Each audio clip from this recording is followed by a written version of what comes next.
A todos, qué rico tenerlos aquí, a los que están viendo este espacio en vivo y a los que después puedan conectarse y ver esta charla. Lo primero pues es que estoy feliz de hacer parte de esta 8ª edición de La Naranja Compartida, de aprender y de compartir pues en este espacio el conocimiento que tenemos. Para ponerlos un poquito en contexto de quién soy y qué he hecho, les cuento que soy abogada. Me especialicé en Derecho Comercial y después hice una maestría en Propiedad Intelectual y estudié mucho, pero realmente la mejor academia para todo lo que conozco y lo que he aprendido ha sido la experiencia y el ejercicio. Por más de 10 años tuve la fortuna de estar 7 de esos años en una multinacional, de aprender del equipo, de los profesionales y obviamente de compartir y ayudar a manejar los asuntos de propiedad intelectual. La fortuna de ejercer el derecho de forma independiente también como emprendedora y acompañar así pequeñas, medianas empresas, y la fortuna ahora de ser parte del equipo de Taller A. Y en todas estas experiencias que les cuento, he llegado a la misma conclusión, y es que las marcas son los activos más valiosos de los empresarios. Y por eso, tratando de ser lo más práctica posible y aterrizar este tema al día a día de ustedes, les traigo esta charla hoy para compartir conocimiento y tips sobre lo importante que es proteger las marcas. Vamos a proyectar. Confírmenme, porfa, si pueden, una señita de que se ve bien. Sí. Listo.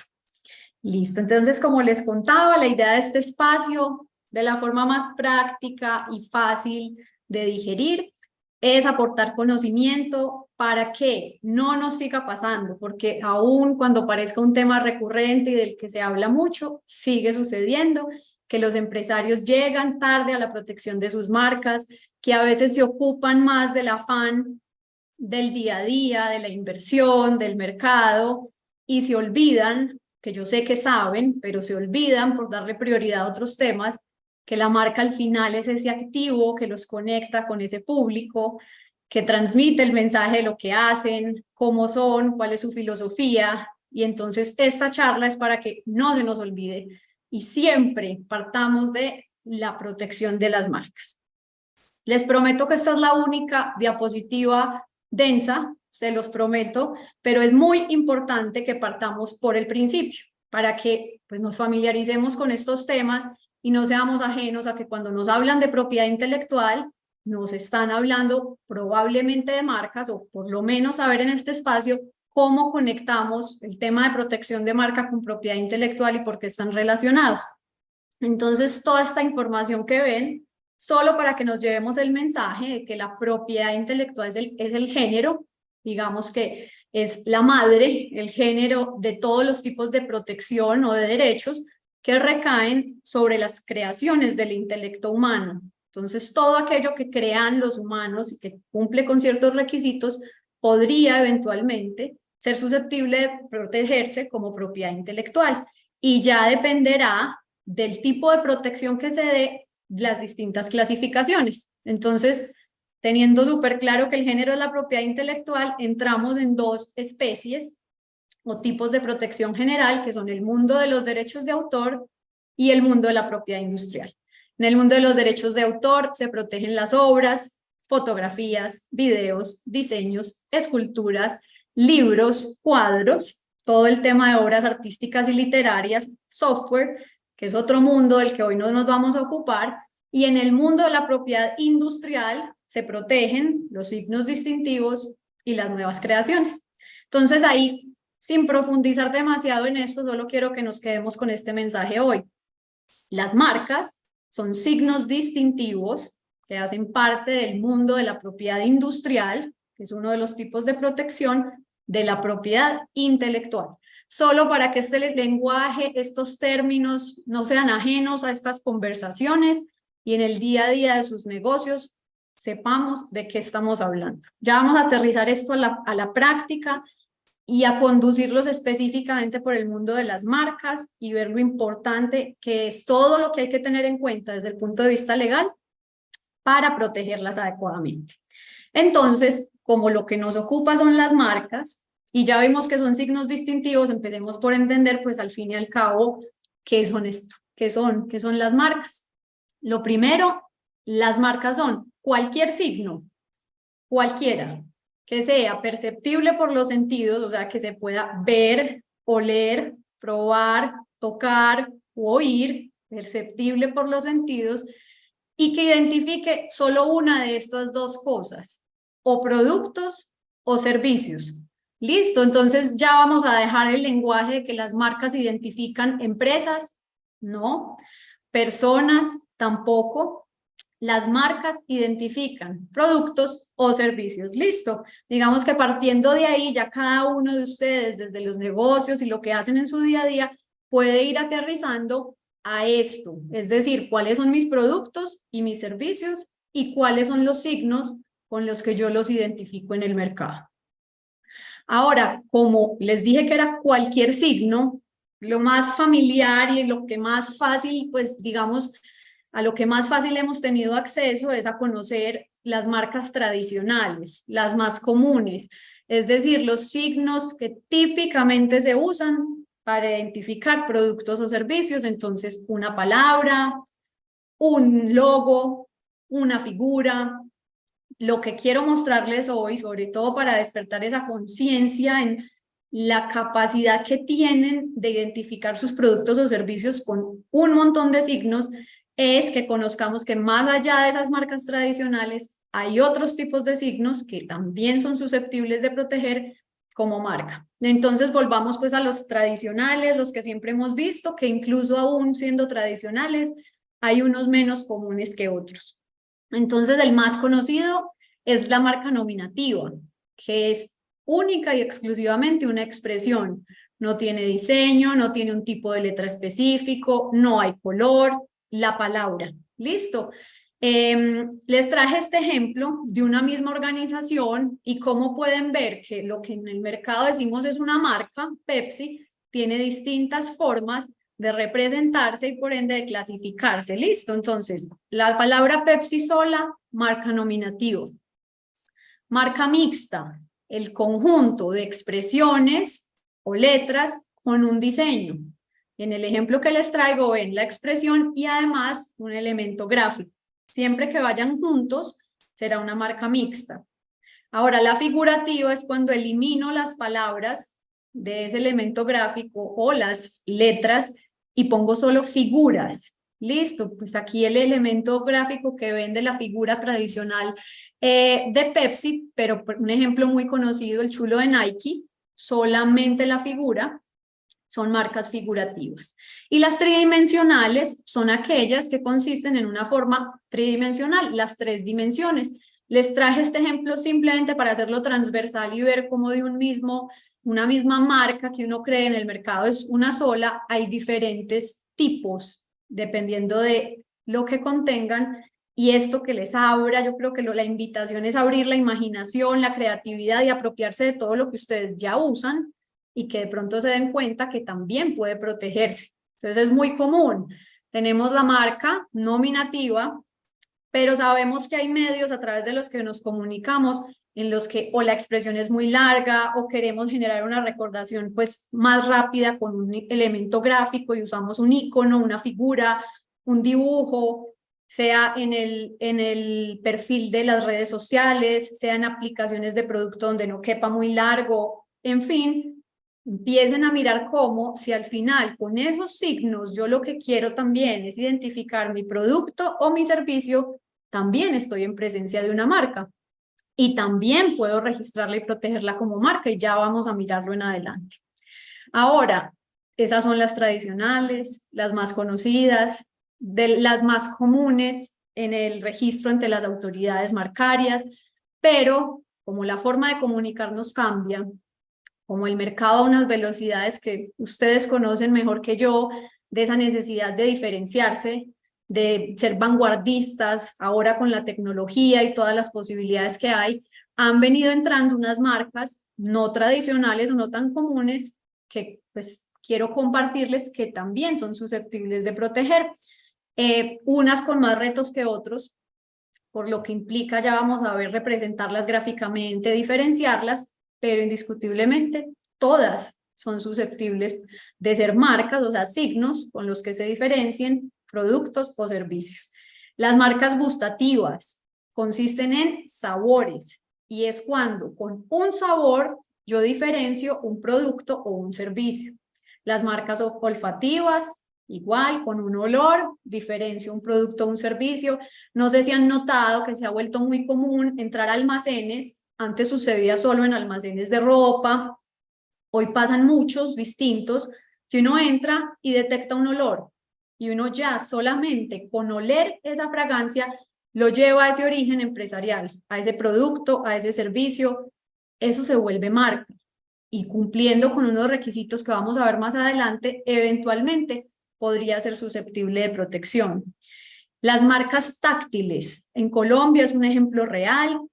La superficie de las botellas de Olpar tiene, digamos, una textura específica que han logrado, y así pues se probó que cuando un consumidor coge esa botella y siente esa textura, pues es capaz de diferenciar que se trata de este producto y no de uno de un competidor o uno distinto. Es decir, tiene esa capacidad de distinguir o identificar ese producto en el mercado. Entonces, esta es una marca táctil.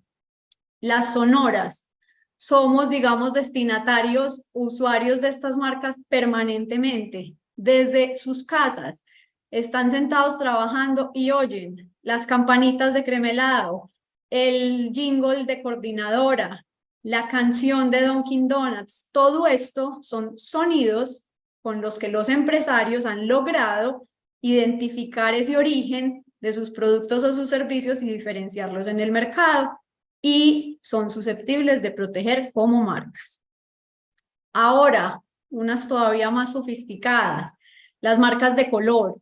Es importante aquí con estas marcas entender que no es que el empresario se apropió de un color y nadie más puede ofrecer productos o servicios con ese color. No, es un Pantone o código de color específico delimitado por una forma para identificar productos o servicios específicos, no todo lo que hay en el mercado. Ejemplos reales en Colombia: el tipo de amarillo o Pantone de leche Clean, el tipo de verde o el Pantone específico del verde de Milo, el tipo de Pantone o rosado específico de manzana Postobón, entre otros. Entonces es como, no siendo colores, digamos, que reflejen la identidad natural de un producto, miren que ninguno está conectado con la naturaleza del producto. O sea, las leches por naturaleza no son amarillas, las bebidas de gaseosa de sabor de manzana por naturaleza no son rosadas, porque es que la manzana es roja o verde, y las bebidas o los productos a base de chocolate por naturaleza no son verdes. Han sido estos empresarios los que con esos signos consistentes en unos colores específicos han logrado que el consumidor, cuando ve un producto identificado con ese color, sabe el origen empresarial. Entonces miren lo valioso que es esto cuando uno está construyendo con sus marcas y digamos que las posiciona con base en un color específico que es reiterativo, que quiero que el consumidor se quede con esa idea. No dejemos por fuera del radar eso, que eventualmente podría ser susceptible de proteger como marca. Las marcas de posición, y es cuando por una posición específica en la que se ubica un elemento, el consumidor es capaz de identificar el origen de esos productos o esos servicios. Digamos que ahora nos parece un poco pues normal que haya etiquetas en los blue jeans, pero en algún momento era súper distintivo y diferencial el que tenía la etiqueta en determinado lugar. Hoy, un ejemplo tal vez más actual, hay una marca de ropa interior que uno identifica cuál es porque siempre tiene en el centro del producto ubicado un elemento que casi siempre consiste en una estrella. No es que se proteja la estrella, se protege, digamos, el elemento ubicado específicamente en un punto que logra que el consumidor sepa que todo lo que tenga un elemento ahí es de ese mismo origen. esa marca es punto blanco y miren que no estoy protegiendo el punto blanco, ni la expresión, ni el logo, sino que sería eventualmente registrable esa posición específica del elemento para yo identificar el origen del producto o el servicio. Las marcas holográficas, esto es muy técnico, es pues poco común en el mercado, está muy asociado a temas de tarjetas de crédito u otros elementos, y consiste en signos representados por hologramas. Y las marcas en movimiento.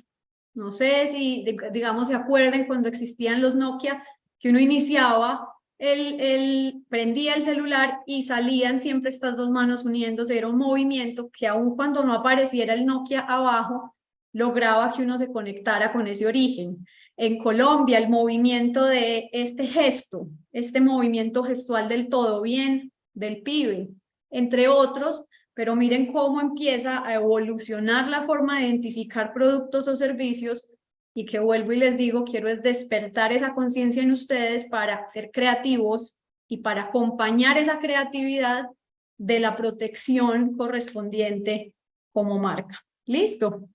Entonces, viendo todas esas opciones que hay, viendo todas esas posibilidades de diferenciarnos en el mercado, lo más importante de hoy, creo que es lo más importante, es que nos quede claro que si no registramos esas marcas, no vamos a tener derechos sobre ellas. En Colombia podemos llevar 10 años, 15, 20 o el tiempo que queramos, inclusive actuando de buena fe, usando la marca, juiciosos, líderes en el mercado, pero si esa marca, como la estamos usando, no la tenemos registrada ante la Superintendencia de Industria y Comercio, no tenemos derechos exclusivos y excluyentes sobre esa marca. Entonces creo que la invitación principal de este espacio es: corran todos a revisar cuáles de estos signos o de estos tipos de marcas que les conté están en sus organizaciones, de qué forma se están comunicando con sus usuarios,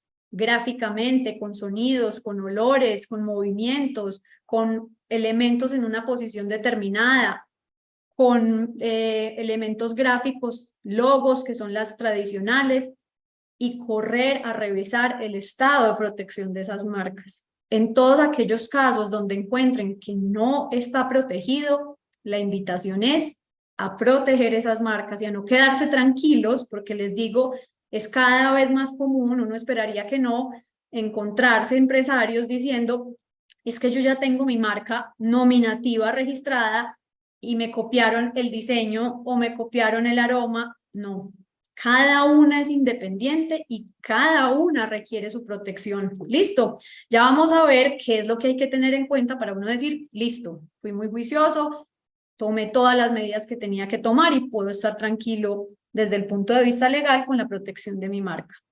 Entonces, sobre esto, y es digamos, un error recurrente, dejar súper claro que la autoridad ante la cual se protege la marca en Colombia es la Superintendencia de Industria y Comercio, no es la Cámara de Comercio. En la Cámara de Comercio suceden otras cosas, se realizan otros trámites, entonces no se agota la gestión del empresario en ir y registrar su sociedad en Cámara de Comercio, ir y matricular su establecimiento de comercio en Cámara de Comercio, para sentir que ya su marca, que es su activo más valioso, está protegido. No. Acuérdense que la marca identifica el producto o el servicio, no la sociedad, no el establecimiento, y para obtener derechos debo agotar la gestión ante la superintendencia. Entonces, pasos a seguir, ¿qué hago? ¿Qué camino cojo? Muy práctico y muy fácil. Este es el deber ser. Esta es la recomendación de cómo comportarse, digamos, para uno estar tranquilo desde el punto de vista legal. Primero y fundamental, hacer una búsqueda de antecedentes. Ya les voy a contar en qué consiste, qué se requiere y con qué finalidad se hace. Segundo, si no tenía logo o con ocasión de los resultados de esa búsqueda tengo que hacer ajustes, crear ese logo o ajustar el logo que tenía, si voy a proteger esa marca gráficamente. Y así no, porque puede haber muchos tipos de protección, pues es indispensable tener claro a través de la búsqueda cuál es el estado o la viabilidad de proteger esa marca para uno ya decir, bueno, si me voy con este logo o no, ¿cierto? Ya vamos a entrar en detalle con eso. Tercero, una vez realizado lo anterior, agotar el trámite de registro ante la Superintendencia de Industria y Comercio, que ya vamos a entrar en detalle. Y finalmente es el escenario ideal, una vez obtenido el registro, o sea, la confirmación de la superintendencia, la concesión, en virtud de la cual dice, le doy el registro, le concedo y le reconozco el derecho sobre esta marca, ahí sí sería un escenario, digamos, ideal para hacer un uso comercial seguro, que no tenga riesgos de usar, porque no voy a infringir derechos de terceros, y que tenga la seguridad de que el activo que estoy usando está plenamente protegido. Como eso tiene tantas variables y cada uno de estos pasos es tan importante, voy a entrar a detenerme en los dos que están resaltados en naranja, que son los dos que tienen, digamos, como implicaciones legales, o sea, qué es la búsqueda y cuál es el tema del registro, para que nos quede súper claro. ¿Qué es una búsqueda de antecedentes y con qué finalidad la hacemos? La hacen normalmente los abogados que se encargan de atender estas gestiones, pero hoy en día la superintendencia tiene una base de datos disponible para acceso al público. La verdad es que la superintendencia ha democratizado en una, digamos, de una forma absolutamente importante el acceso a la información sobre temas de propiedad intelectual. Entonces, al fin y al cabo, desde lo más simple lo puede hacer un usuario, desde lo más complejo, que ya requiere un análisis técnico y una cantidad de variables, lo puede hacer un abogado, pero siempre se recomienda hacer una búsqueda. Primero, se hace ante la Superintendencia de Industria y Comercio. Segundo, se hace única y exclusivamente para los productos o servicios relacionados con los que a uno le interesan, para la marca de interés, y se hace con la finalidad de identificar qué marcas iguales o parecidas hay a la que yo quiero registrar para identificar esos productos iguales o similares, o identificar si la expresión que a mí me interesa registrar tal vez no es distintiva, porque puede ser un descriptor, puede ser una palabra de uso común o puede ser un genérico para esos productos. Entonces, esto básicamente, ¿qué le dice al empresario cuando se le entregan los resultados? Y es, ese activo sobre el que tú quieres tener derechos exclusivos y quieres usar, ¿es viable o no es viable usarlo y registrarlo, teniendo en cuenta lo que ya se encuentra protegido en la base de datos de la Superintendencia de Industria y Comercio? Que yo no puedo entrar a asumir que porque yo quiero usar una marca, simplemente inicio el trámite y listo. No, de hecho, la búsqueda les ahorra tiempos, recursos y esfuerzos, porque si desde la búsqueda podemos ver que ya hay una marca igual o que hay una marca parecida para lo mismo que hacemos o algo relacionado con eso, nos va a dar tiempo de anticiparnos y decir, voy a hacer cambios, tengo que hacer ajustes para no correr el riesgo de pasar todo el tiempo del trámite de registro, invertir plata y además seguir, si ya estaban en el mercado, posicionando una marca que implica un riesgo. Entonces, esta recomendación es importantísima, es fácil, digamos que se obtienen los resultados en muy poco tiempo y les permiten tener un panorama muy claro frente a sigo adelante o no, hay riesgos o no, y con base en eso, cada empresario con la asesoría correspondiente poder decidir cuál es el nivel de riesgo que decide asumir, si definitivamente cambia la marca, hace ajustes o quiere intentar el registro, pero eso sí, conociendo cuál es ese panorama, para no irse a ciegas, sobre todo porque ya vamos a ver los tiempos y los recursos que implican realizar un trámite de registro. Entonces, una vez hecho esta revisión, si los resultados de esta revisión dicen que es viable, pues se inicia la solicitud de registro y ya vamos a ver en qué consiste. Si tal vez hay hallazgos que impliquen unas recomendaciones de hacer cambios, como les contaba ahora, se pueden hacer los ajustes al logo, a los elementos de la marca para procurar aumentar la viabilidad de que sea registrable y eventualmente presentar la solicitud ante la superintendencia. Hasta este momento no hay un trámite de registro ante la superintendencia. Esta es una etapa previa de verificación.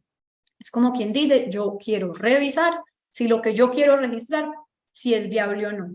Y en este punto hay algo súper importante que les queremos contar, y es, no porque en el mercado ustedes no vean marcas parecidas, no porque hagan una búsqueda en Google y digan, uy, yo busqué en redes sociales, busqué el dominio y está disponible, me fui súper juicioso y revisé todo lo que hay en internet y no se usa, no porque eso suceda, es garantía de que no exista en la base de datos de la Superintendencia de Industria y Comercio una marca registrada que sea igual o parecida a la de ustedes, porque la Superintendencia de Industria y Comercio, el análisis que hace para registrar las marcas, lo mismo los abogados para darles un concepto de si es viable el registro o no, es única y exclusivamente con base en lo que hay en el registro de la Superintendencia, en la base de datos, no en el mercado. Entonces también es como una invitación, muchos les sucede lo siguiente y es van a empezar el negocio, se enamoran de una marca, buscan en Google que no hay nada y arrancan tranquilos de que en su momento no había nada, pero no hicieron la verificación donde debía hacerse desde el punto de vista legal, que es en la base de datos de la superintendencia. Entonces, como para tener eso en cuenta. Y lo segundo, que no son solamente marcas idénticas las que hay que buscar, porque si hay marcas muy parecidas, o sea, que suenen parecido, que se escriban parecido o que evoquen una idea súper parecida, estamos en el mismo riesgo. Al final, la superintendencia de lo que se encarga es, yo no puedo permitir que haya dos empresarios en el mercado identificando productos o servicios relacionados o iguales con signos que se puedan confundir, porque yo necesito proteger que el consumidor pueda diferenciar esos productos o servicios. Entonces, desde ahí es el filtro, no solo lo idéntico, todo lo que tenga un riesgo de confundirse. Listo, superada esta etapa, que como espero que hayan visto es muy importante, si logramos determinar la viabilidad de la marca, pasamos al trámite de registro. Este trámite de registro, como les contaba, se hace con la finalidad de proteger la marca. ¿Qué se requiere para que no se imaginen algo demasiado complejo, demasiado técnico e imposible? Como les decía, la democratización de estos servicios hoy en día son fáciles y absolutamente virtuales. Ya nadie tiene que ir a radicar físicamente a Bogotá, se puede hacer desde cualquier parte del país y se requiere la información de quién es el que está solicitando ese registro y el apoderado a través del cual actúa. Eso implica aportar un poder, unas certificaciones, y va a acreditar que es pequeña o mediana empresa para adquirir unos descuentos o que cumple con otros requisitos que ofrecen descuentos pues ante la superintendencia, pero básicamente información que identifique al solicitante y si actúa a través de un abogado, el abogado que lo va a representar en el trámite. Información acerca de la marca. Acuérdense que vimos que hay muchos tipos de marca, entonces yo debo expresar, ¿es nominativa y en qué consiste la palabra? ¿O es mixta y aquí te adjunto el logo? ¿O es figurativa y aquí te adjunto la figura? Es decir, la marca debe quedar plenamente identificada y debe tener representación gráfica, es decir, yo no puedo decir es un sonido y no expresar en la solicitud, digamos gráficamente, en qué consiste. Lo mismo, es un olor, entonces, y ya los retos en todas estas no tradicionales es cómo represento gráficamente un sabor, un olor, un sonido, entre otros. Listo. Entonces, súper importante identificar la marca de forma completa y coherente. Yo no puedo decir mi marca es X, una letra, y aportar un logo donde sale XYZ.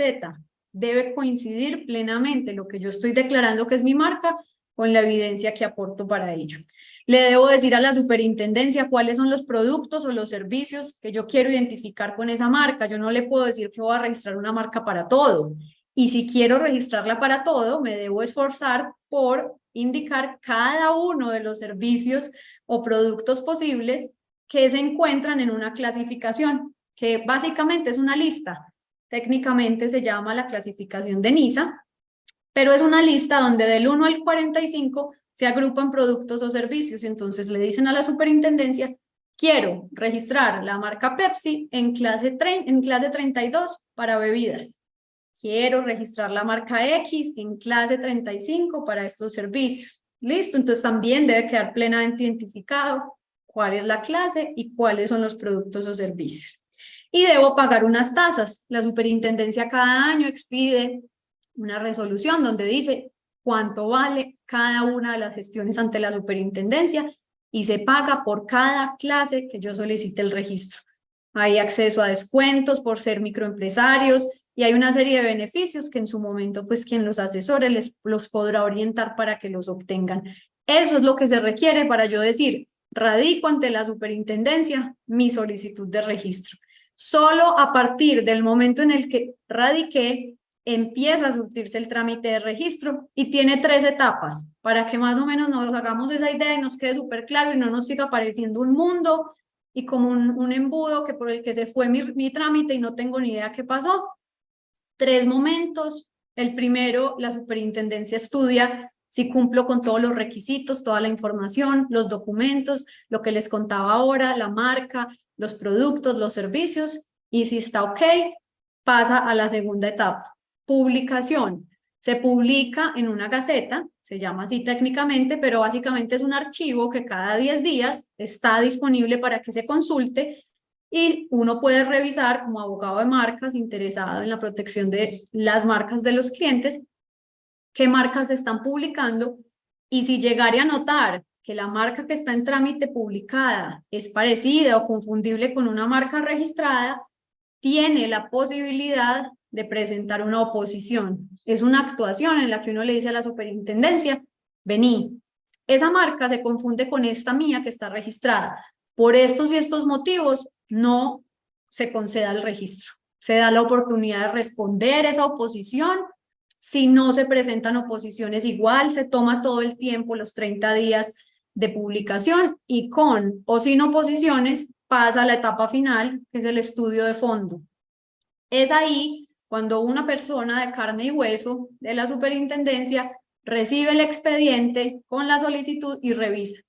Así no haya habido oposiciones, hasta hoy la superintendencia se toma el tiempo, el esfuerzo de revisar esta marca si, primero que todo, es capaz, este signo es capaz de diferenciar productos o servicios, no es descriptiva, no es genérica, no es de uso común, es decir, no es chocolates para identificar chocolates, no es restaurante para identificar restaurante, no describe, no es como que diga chocolates ricos, pues no estoy diciendo nada distinto a lo que puede decir cualquier otro. Superado ese filtro de ver que sí sea distintiva, entra a mirar que no existan marcas previamente registradas o solicitadas antes de la que habíamos solicitado nosotros que se puedan confundir con esta marca o asociar y con base en lo que identifique, decide. La decisión puede tener una de 2 opciones. Concedo la marca y ahí se agota el trámite o niego la solicitud de registro y al solicitante le queda la posibilidad de presentar recurso de apelación. ¿Eso qué quiere decir?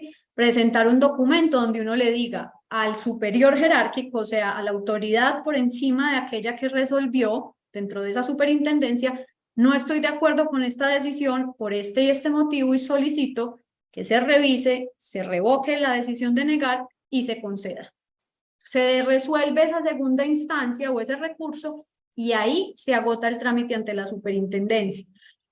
Digamos que hoy en día, desde el momento en el que yo presento la solicitud hasta el momento en el que se agota el trámite, obviamente varía dependiendo de si hay o no hay estas novedades dentro del trámite que les cuento. Estamos hablando de procesos que no se terminan en menos de 8 meses. Está muy excepcional obtener una decisión de la superintendencia en menos de 8 meses. ¿Qué quiere decir esto? ¿Cuál es la invitación?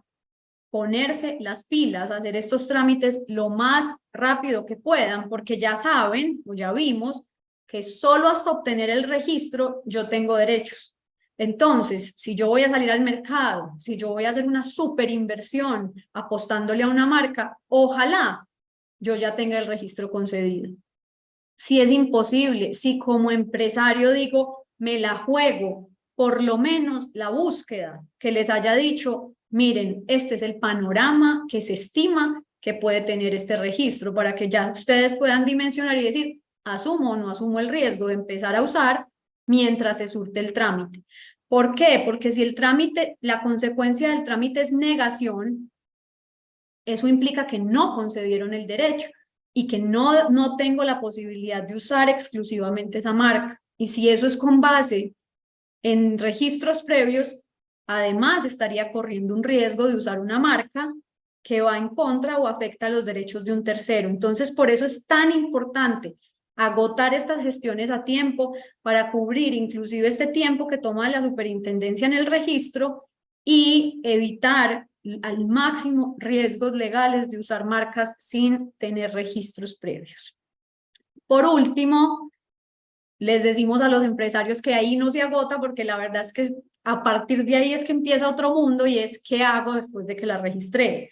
Porque se quedan tranquilos, agotamos el trámite, hacemos fuerza, logramos exitosamente el registro y se olvidaron, como quien dice, yo ya tengo esto y yo no tengo que volver a preocuparme por nada.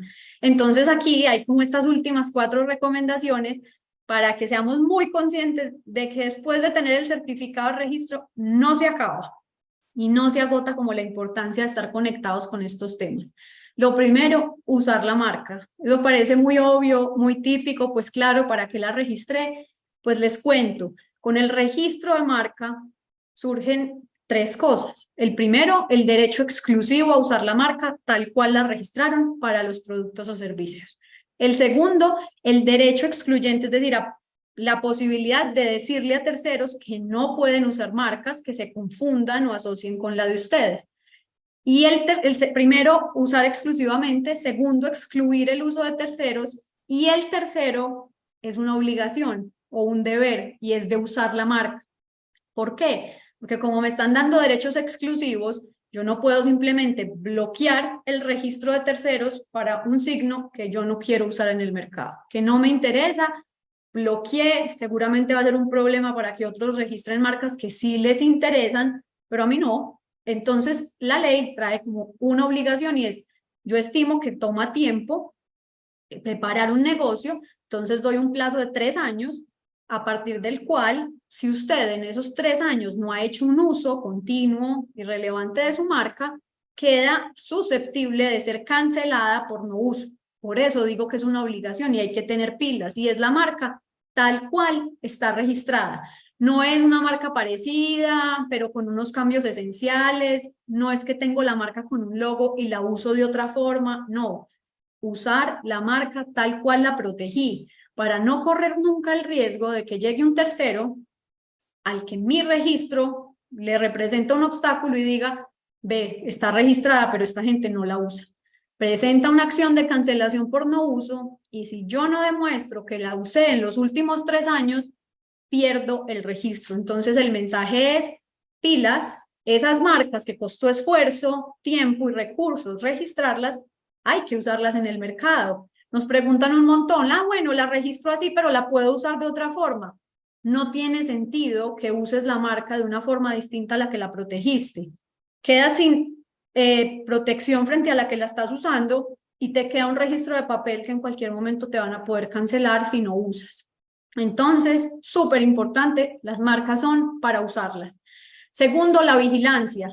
La vigilancia legal, como les contaba, de esa etapa de publicidad en los trámites, que no haya marcas de terceros que puedan parecerse a la mía, porque no por tenerla registrada, digamos, yo puedo garantizar que la superintendencia siempre esté de acuerdo conmigo en que se van a confundir.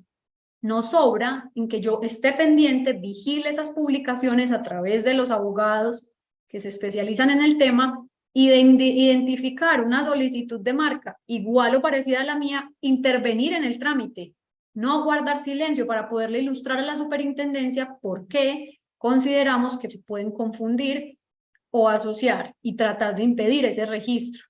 Pero además, la vigilancia en el mercado.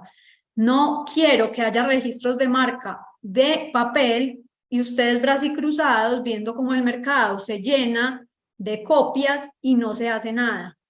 Al final, el mensaje más importante para ustedes es, si logramos el registro de sus marcas, son derechos exclusivos que se tienen y que se deben defender. Entonces identifican, miren, hay un tercero que nos copió, que nos están confundiendo, los consumidores nos llaman, nos confunden con ellos.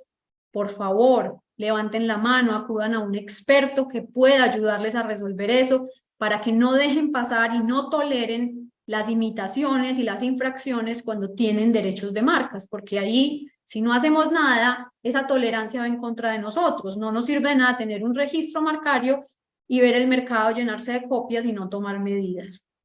La tercera recomendación, renovar el registro de las marcas. Las marcas, cuando logramos esa concesión, los registros van a estar vigentes por 10 años. 10 años, y en 10 años pasan muchas cosas. Uno puede renovar ese registro 6 meses antes del vencimiento, porque es una fecha exacta, y hasta 6 meses después. Incluso dan una gabelita por si se me pasó el plazo, yo tengo que pagar un excedente en la tasa, pero hasta 6 meses después puedo renovar. Y preguntarán, ¿y cuándo lo renuevo y cuándo no? Pues al 10º año yo voy y miro cuál es el registro que tengo. Es un logo que usaba hace 10 años, lo cambié hace 5, no, pues eso ya no tiene sentido, ya cambiamos la marca, la rediseñamos, ya nadie nos reconoce con esa marca de hace 10 años. Listo, eventualmente puede que no sea necesario renovar, pero sí era urgente entonces haber protegido con el nuevo logo, porque no podría asumir que un logo viejo me ampara el derecho de un logo nuevo, son logos distintos. Entonces solo debería renovar aquellas marcas que para ese momento sigan siendo relevantes y necesarias de proteger. Y por último, las nuevas solicitudes, muy conectado con lo que les acabo de decir. Si yo cambié mi marca, la renové, esencialmente modifiqué lo que tenía protegido en la superintendencia, yo no puedo asumir que esa nueva marca quedó amparada por el registro. Hagan de cuenta que el registro es una foto que se congela en el tiempo y tal cual les concedieron esa marca, nominativa, mixta, figurativa, tal cual se las concedieron y con esas características y para esos productos y para esos servicios es el derecho de ustedes. No podemos asumir que es para más, añadir, no existe algo tal como, ay, voy a actualizar y voy a presentar el logo dentro de ese trámite, no. Ay, voy a identificar nuevos productos, quiero actualizar en el registro, no. Todo lo que implique ampliar el alcance de ese derecho o modificar el signo, esencialmente, requiere una nueva solicitud de registro. Entonces, con eso como que cierro para que no asumamos, por eso miren que estas últimas recomendaciones son tan importantes, que apenas logramos coronar y tenemos el certificado de registro, nos podemos limpiar las manos y desentendernos. No. A partir de ahí creo que es cuando más surgen obligaciones y la importancia de mantenernos conectados con cómo evoluciona nuestro negocio, cómo evoluciona la forma en la que comunicamos nuestros productos y servicios para mantenernos alineados en cómo lo hacemos en el mercado, con cómo lo tenemos protegido. Listo. Con esto completo como la idea de transmitirles información práctica, aplicable a su día a día. Ojalá que es fácil de digerir y si no, a disposición de ustedes para ampliar, para acompañarlos en esos procesos.